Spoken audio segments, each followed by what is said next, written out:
সাবেক আইজিপি সহ ৮ জনকে কারাগারে পাঠানোর নির্দেশ। বাংলাদেশের কসাই জিয়াউল আহসান, এরা যে অপরাধ করেছে তা শয়তানও করতে ভয় পাবে, চিফ প্রসিকিউটর।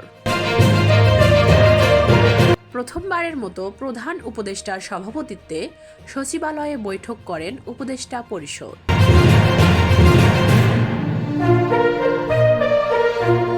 জাহাঙ্গীরনগর বিশ্ববিদ্যালয়ের সব গেটে তালা ঝুলিয়ে দিয়েছে শিক্ষার্থীরা। রাজধানীর সায়েন্স ল্যাবে ঢাকা কলেজ ও সিটি কলেজ শিক্ষার্থীদের মধ্যে ধাওয়া পাল্টা ধাওয়া, নিয়ন্ত্রণে সেনাবাহিনী।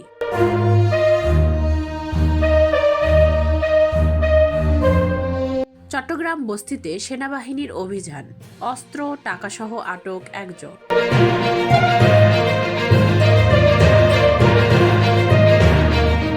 জামাত ওয়ান পাকিস্তানের পক্ষে সাপোর্ট দিয়েছিল, এটা রাজনীতিতে কোনো অপরাধ না, আমিরে জামাত ডক্টর শফিকুর রহমান।